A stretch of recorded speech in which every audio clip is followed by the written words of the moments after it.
Hello and welcome to Food for You and the Planet, a fresh new podcast that explores healthy and environmentally sustainable food solutions. This podcast is brought to you by Healthy Plan Eat Online Farmers Market.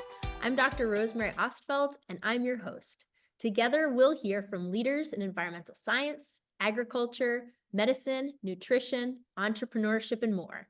Be sure to hit the subscribe button to hear all the latest in healthy and sustainable food with Food for You and the Planet.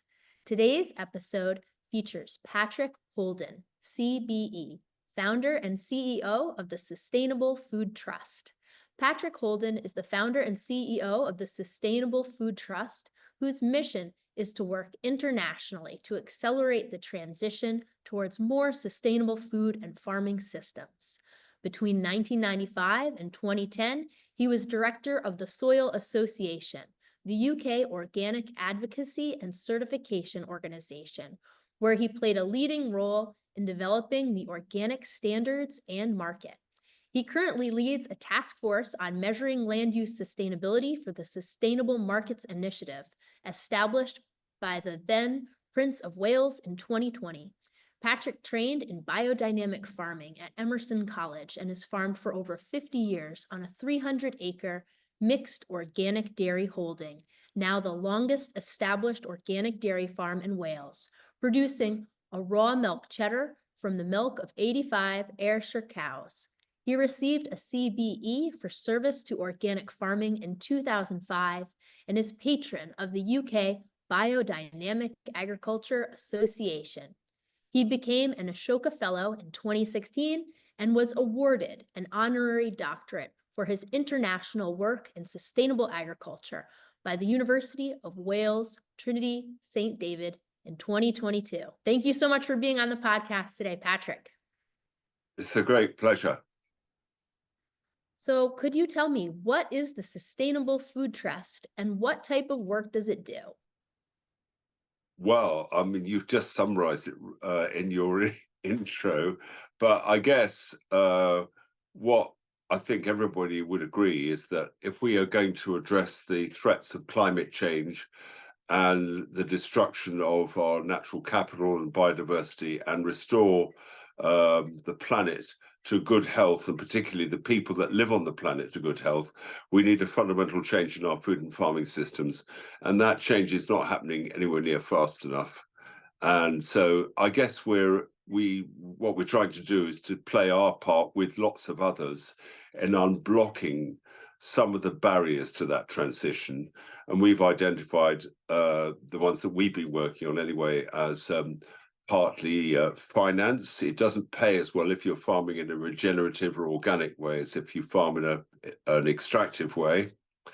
And linked to that is the science of true cost accounting, because everybody's heard about, the polluter pays principle. But basically, if you farm in a damaging way, the way most people farm today, no fault of them, you're contributing to climate change.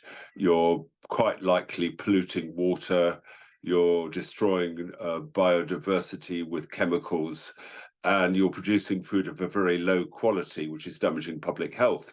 Whereas but you're not accountable for that damage. So if you apply the polluter pays principle, the food would become a lot more expensive because it's doing all this damage. But because we don't do that, and we're not even measuring the damage, we get the status quo.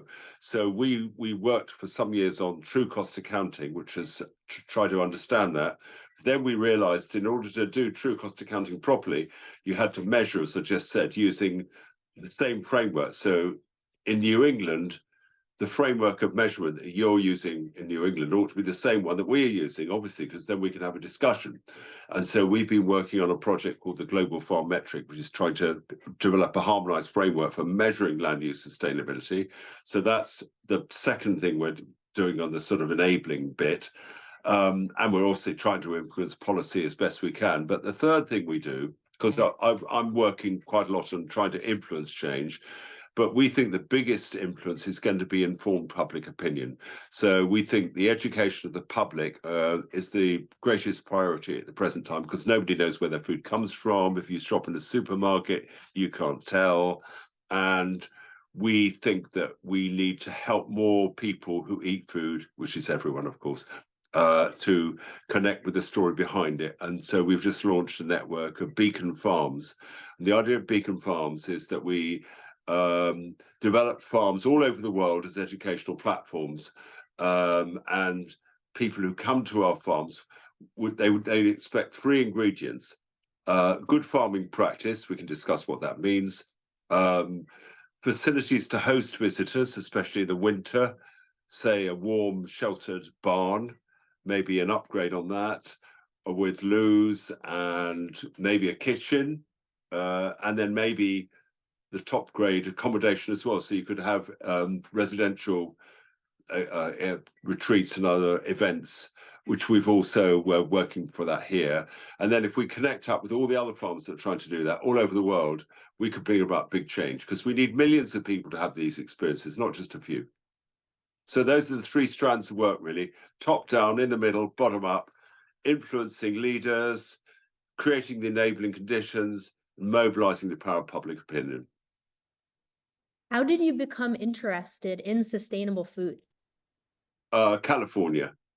I got my dad. My dad was a visiting professor in Palo Alto at Stanford University back in the beginning of the 70s. So I was I came from that generation, back to the landers, and I was very inspired by the kind of green thinking there was in the Bay Area at that time. Spent a year there, nearly stayed, didn't, came back to the UK, thought, got to get back to the land. So a group of 6 of us set up a community farm in West Wales, which is where I'm speaking to you from now, in 73, because I did a bit of training first. I trained in biodynamic farming and worked on a conventional dairy farm for a year. And then we got back to the land, and we've learned through practice ever since then. And obviously the farm's been through about 3 or 4 chapters of its existence, on lots of different fronts. But today we've got a dairy, a cheese making operation. We're growing vegetables, carrots for Welsh schools, and we're developing this Beacon Farms network, of which our farm is part. What led you to? Oh, sorry, yeah, one other thing. I'm a Londoner. So I grew up in a city, and when I was 5 years old, my mum took me into a cow shed, which I really liked. I liked the smell of it and the atmosphere of it. And I think that was it planted a seed. And I think many of us, when we were children, if we think of, very strong impressions that we received at that time, they go in. And I think that one, that wasn't the only one, but that one really went in for me. So impressions of nature. What led you to create the Sustainable Food Trust? Well, I worked for the Soil Association for over 20 years, which is the leading certification and organic advocacy organization. But towards the end of the time there, I think another thing that I observe is that everything in life changes. So you start a job and it's great for a while, and then maybe you change or the organization changes, and this is lawful, that everything starts within the ascendant, and then it goes through challenges, and then it changes. And I think probably I was there for long enough, and I changed, and maybe the organization changed a bit. And I also felt that increasingly I thought that I was very involved with the development of the organic movement. And I know obviously about the Real Organic project and everyone who's involved with that. And I can completely understand why the pioneer organic farmers in the US, and actually everywhere, are very worried about the dilution of organic standards and principles. And of course, that's absolutely right. But I guess I wanted to work on a broader stage, because it became increasingly clear to me that all farmers have to change. And I think if you create this division between organic farmers, who are basically good, and conventional farmers, who are kind of by inference bad, that kind of polarizes people. And that is in a way a direct consequence of a line drawing exercise. So if you're setting organic standards, you have to say, well, where's the line? Because otherwise people won't trust the food. So I was involved with the development of the organic standards back in the 80s. And so it was a line drawing exercise. And we drew the line where we drew it at the time. But since then the USDA has become involved, and some of the people in the USDA are not as principled, shall we say, as the early growers and farmers. So they said, oh, well, let's dilute it a bit. Let's have hydroponic growing, whatever it was, And then all the real organic people said, well, hang on a minute, this is just greenwash and it's dilution and you can't trust these people. And then the other people said, these hippies, they're unrealistic, da da da. And it's a bit sad, really, because it would create this standoff. So one of the things we want to do with measuring sustainability is to try to reconcile this polarized discussion, because it's clear we don't want hydroponics in truly sustainable agriculture, and I don't think we want any use of Roundup either. But there are farmers who are transitioning to regen who are using a lot of Roundup, and obviously it's quite easy to sort of say, oh, they're really bad, but actually if they've taken steps towards reducing their use or to move towards crop rotations with cover crops, in a way, we don't want to be too rude to them, because we're sinners too. Even the organic people occasionally have unclean thoughts or whatever. So I think it's quite helpful to be reconciling this world, even though I think that the organic market needs to be strong and principled and remain. Who are some of the key people and organizations involved with the Sustainable Food Trust as strategic partners or other levels of involvement? Well, if there's an organization out there, we say let's work together. Not that we wouldn't have any principles, but we think that we work with lots of NGOs, non-governmental organizations, conservation organizations, who frankly I don't think know enough about sustainable agriculture. And that's important that they need to know more, because in the UK, at any rate, I think the current support scheme for sustainable agriculture, which has been developed since Brexit, which I think is a really sad thing, Brexit, but hey, that's where we are, isn't really as supportive as it could be towards truly sustainable farming.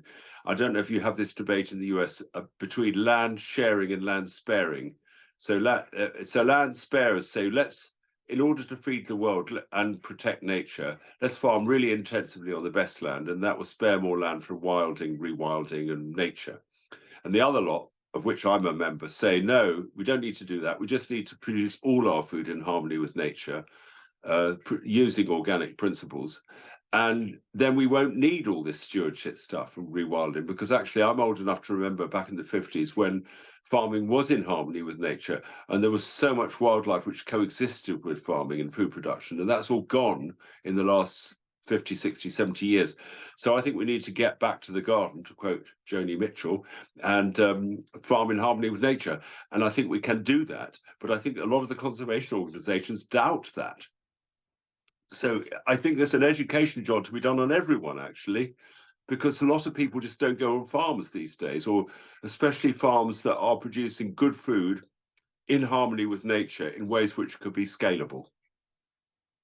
What are some of the major challenges related to shifting to a sustainable food and agriculture system? Just before I go to that, other people we're working with, because I was rambling a bit, include big food companies. I know the chief executives of some of the largest food companies in the world, and I think it's really important to engage with them, whether it's Cargill or Nestle or any of them, really. McDonald's, McCain, who produces a quarter of all the world's French fries, they're led by people who have children who possibly refer to their parents as fossils, because they're not on the new road. You know what I mean? They're human beings and they're worried about climate change. They're just leading these massive food companies, and they're between a rock and two hard places. The rock is their shareholders who want them to make more money every year, and their two hard places are their customers who want cheap food, and their competitors who want to sell it even cheaper. And so you can understand that they're in a difficult position. So I think part of our responsibility is to engage with them as well, and banks. and insurance companies and asset managers who invest in all these companies.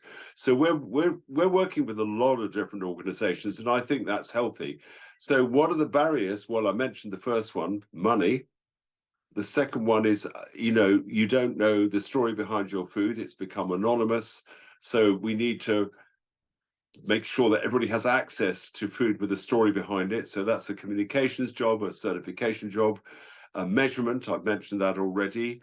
And maybe we should just add something like love, or spiritual search or something, because I think it's really interesting. I was just at the Oxford Real Farming Conference last weekend, and it's a kind of alternative agriculture conference, but it's got bigger than the one it was designed to compete with, if you see what I mean. There were 2,000 people there, and I moderated a session called Land, Food and Spirit.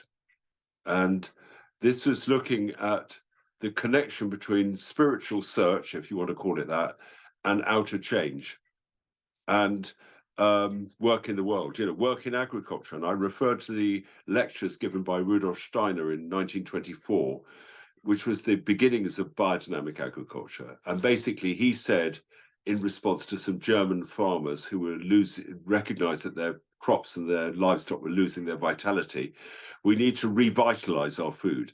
And I think that is absolutely right. But I also said I thought that the environmental crisis and the food systems crisis is a spiritual crisis. It's not just an ecological crisis.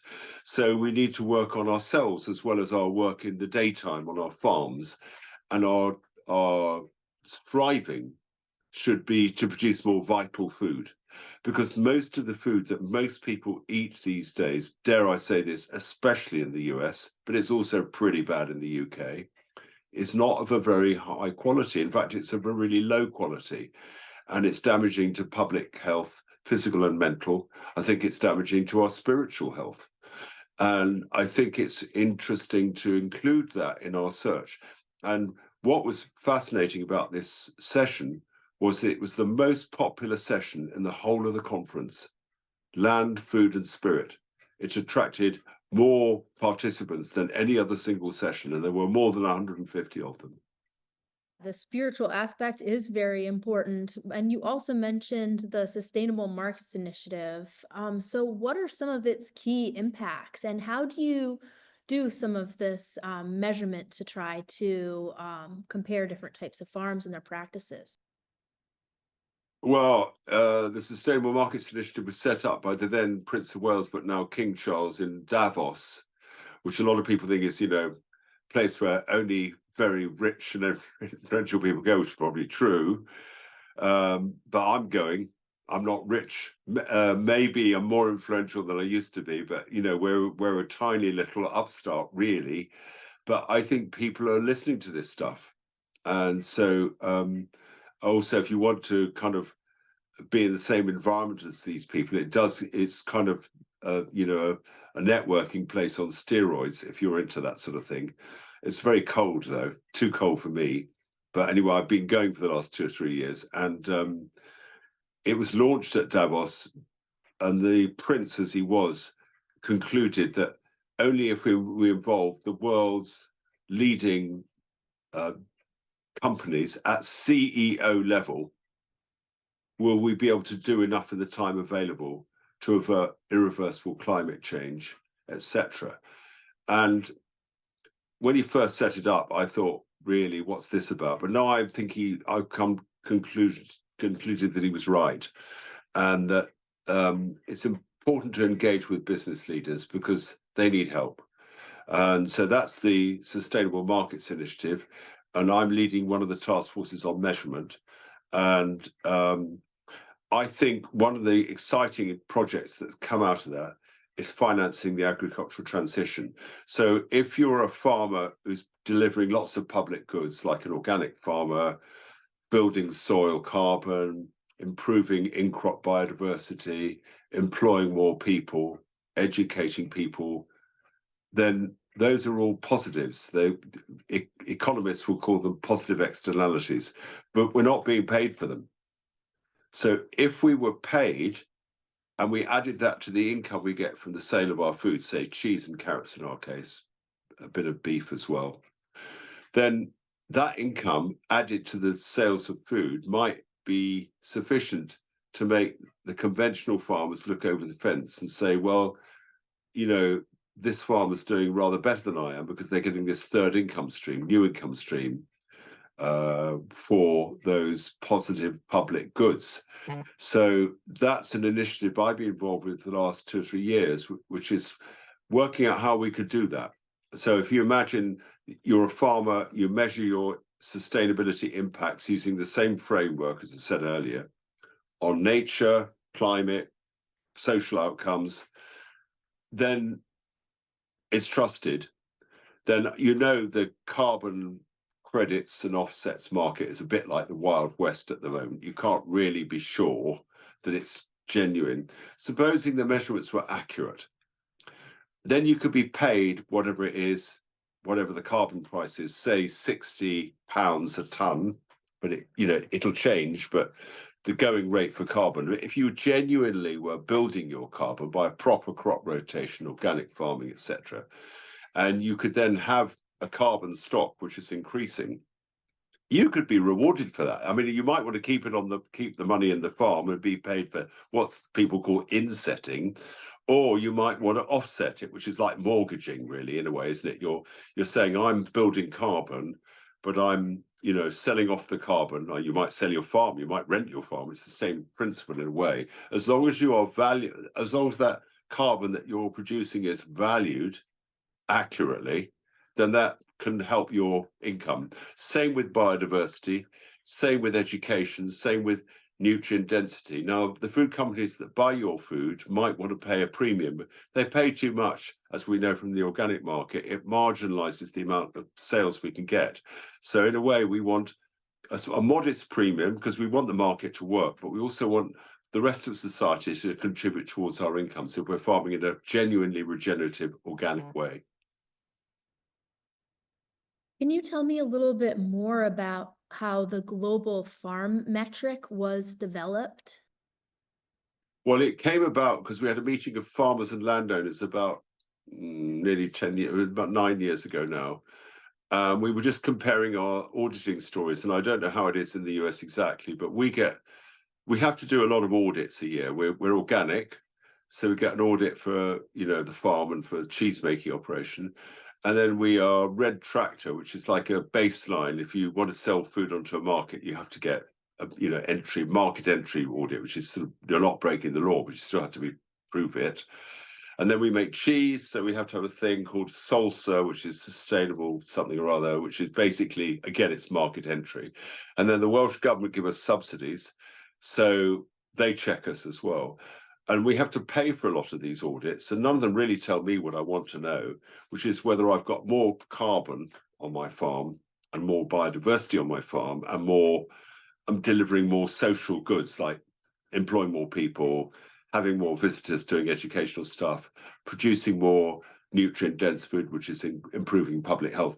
I don't even know whether I'm sure I am doing it, but I could just say, hey, I'm doing all these things, but you're going to say, prove it. And I can't, because we're not measuring them. So we had this conversation about maybe 20 farmers in the room, and we all compared our auditing stories, and we got increasingly, hang on a minute, we should be designing this scheme, and we should do it together because we're the farmers and we would know what we want to measure.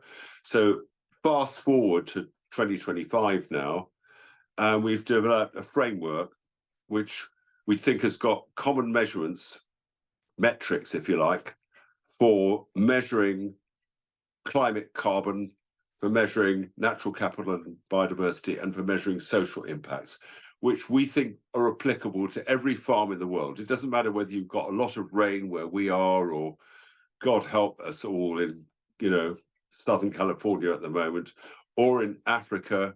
We are managing water, soil, nature. We're into relationship with nature, and we're producing food. These principles are common.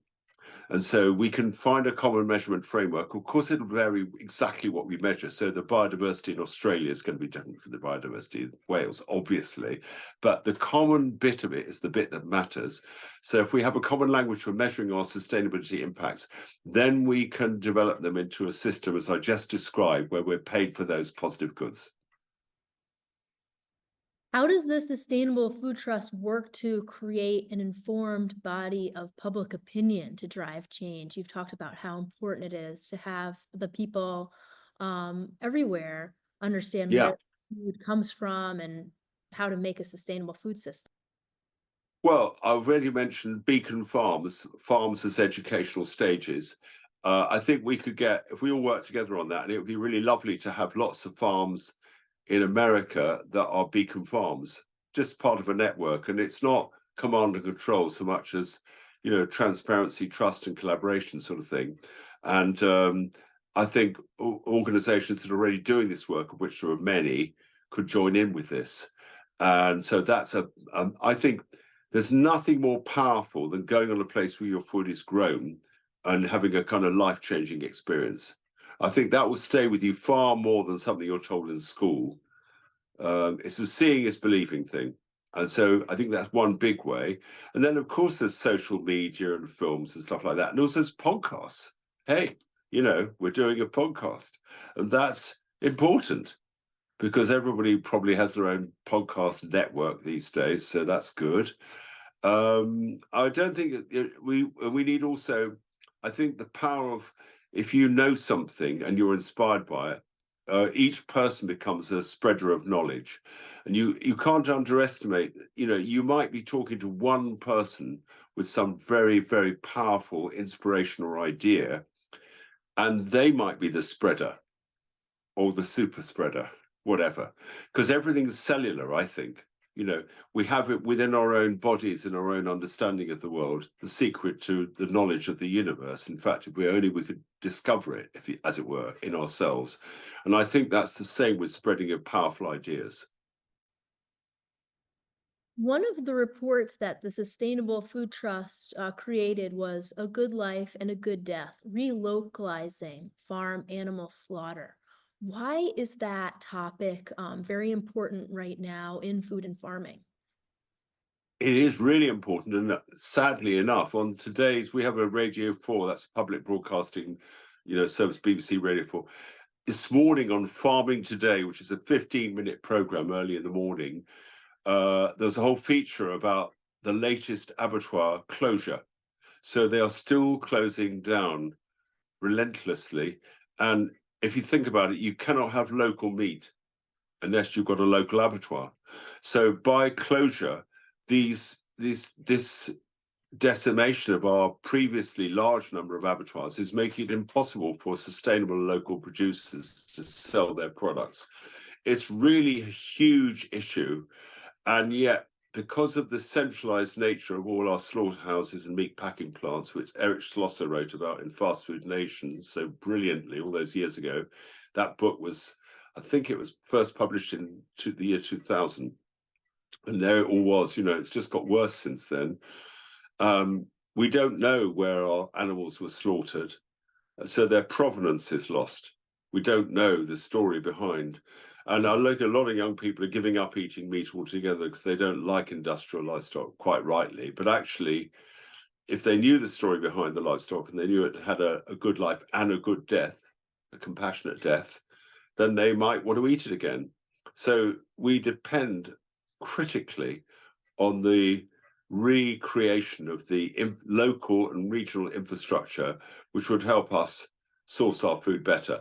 And if you think about it, if you think about California now as the bread, vegetable, dairy, God knows what basket of America, in this unbelievably fragile climate, as we've seen, where water and other fragility really makes California not very suitable for food production, yet it's become, America, the United States is umbilically dependent on California and arguably Florida for, so much of its food.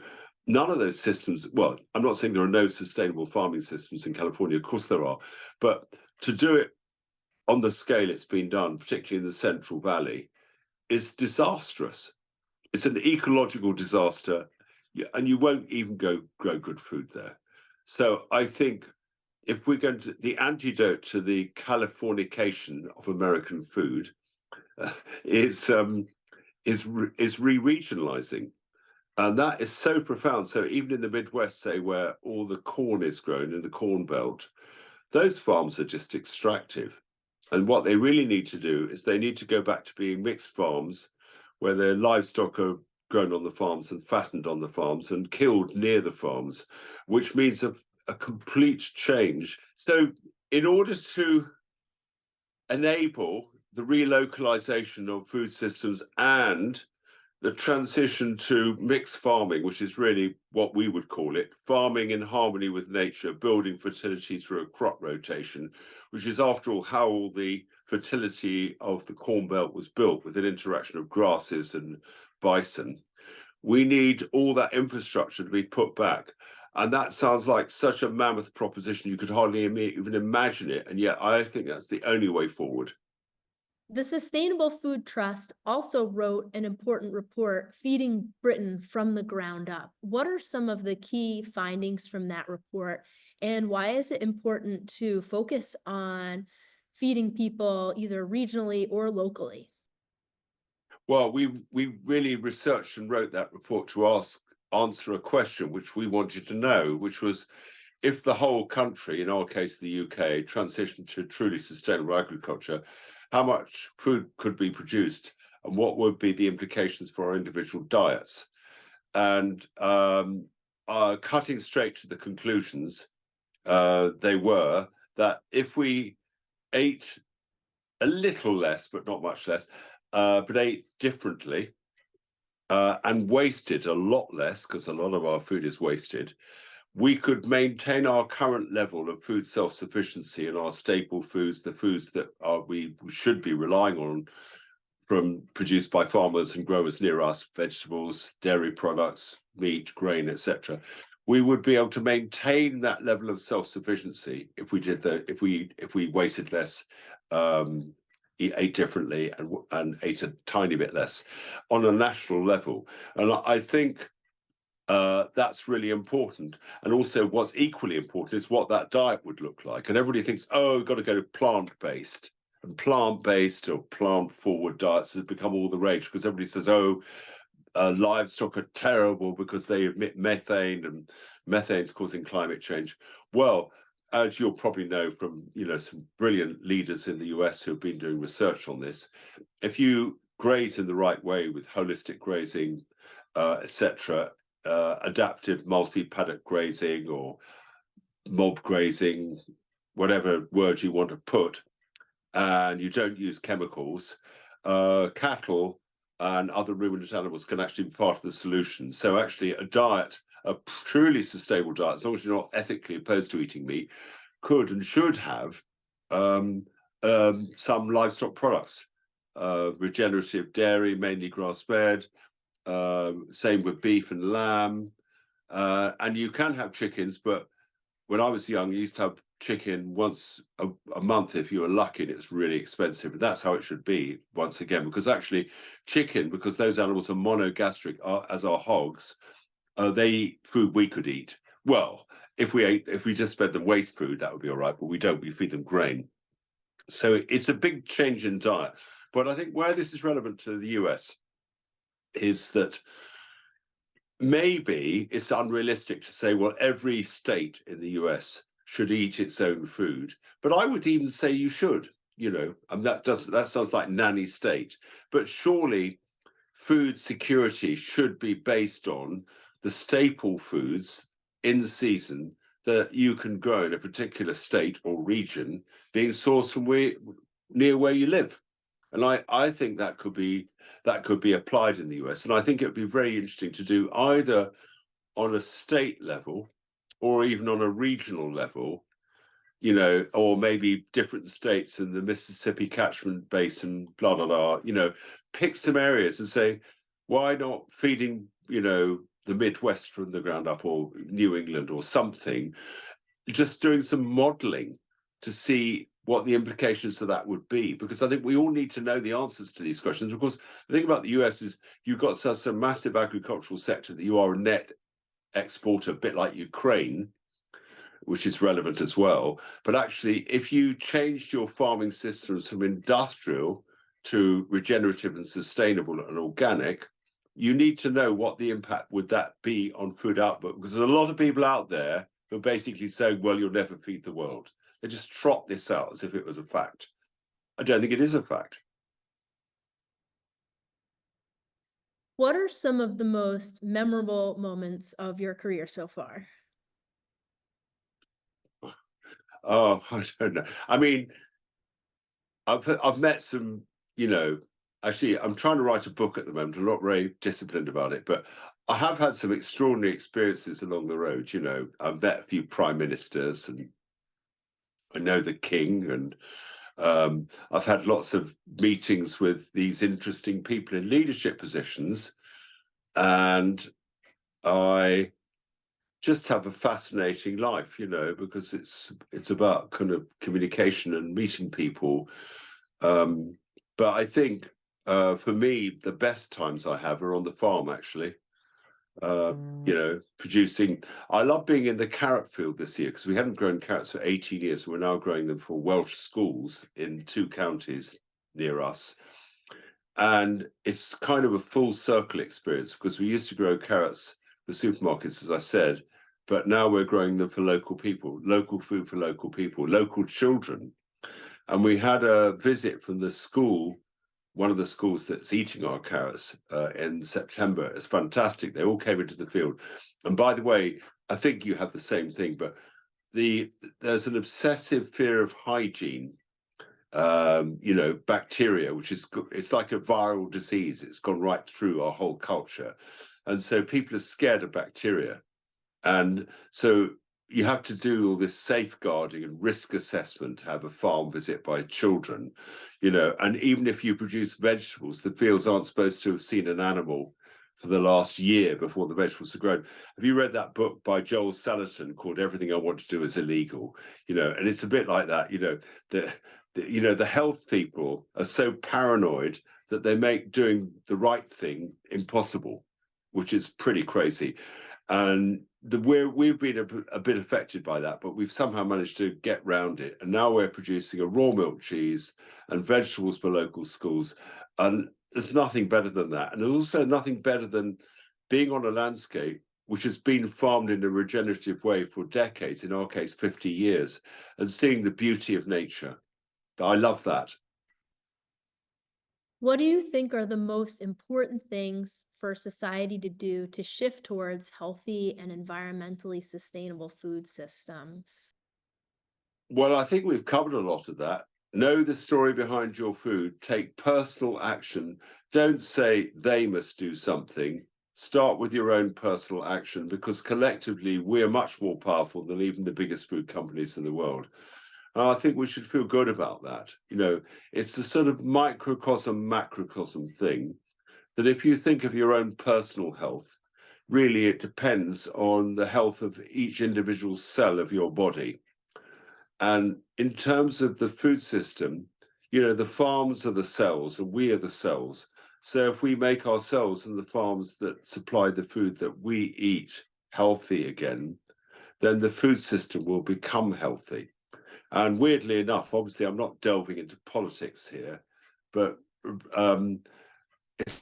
I know you could never have predicted that Robert Kennedy Jr. would stand in front of the Department of Health or wherever it was in DC and record this video. Quite frankly, I could have written it. So he says something like, if I get into power, this is what I'm going to do. And I'm declaring my clients, I'm not a Republican, but I'm not sure that, I'm not sure that Robert Kennedy Jr., people are very worried about his sort of stance on anti-vax and all that.